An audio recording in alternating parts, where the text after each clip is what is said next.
ఏపీలో మావోయిస్టు కార్యకలాపాలకు పెద్ద దెబ్బ తగిలింది. మావోయిస్టు అగ్రనేత తిప్పిరి తిరుపతి అలియాస్ దేవ్జీ మంగళవారం డీజీపీ శివధర్ రెడ్డి ఎదుట లొంగిపోయారు.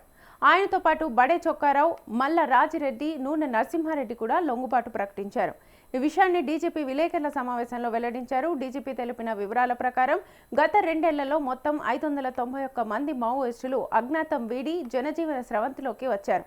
వీరిలో 4 సీసీఎంలు, 16 మంది ఎస్ఈఎంలు, 26 మంది డివిజన్ కమిటీ సభ్యులు ఉన్నారు. దీంతో పాటు 85 మంది ఏసీఎస్లు, 60 మంది పార్టీ సభ్యులు ఉన్నారని తెలిపారు. ఇంకా తెలంగాణలో పుట్టి పెరిగిన 11 మంది మాత్రమే అజ్ఞాతంలో ఉన్నారని, వారిలో కొందరు చర్చలు జరుపుతున్నారని తెలిపారు.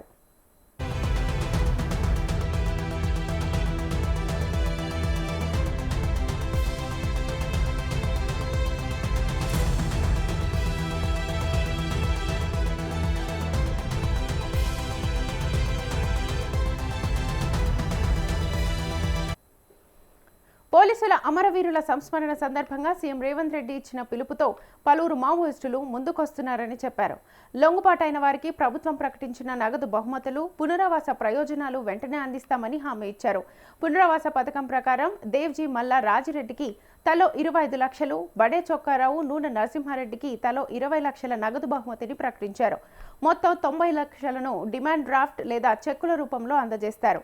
అలాగే రాష్ట్ర, కేంద్ర ప్రభుత్వాల పథకాల ప్రకారం ఇతర ప్రయోజనాలు కూడా కల్పిస్తారు.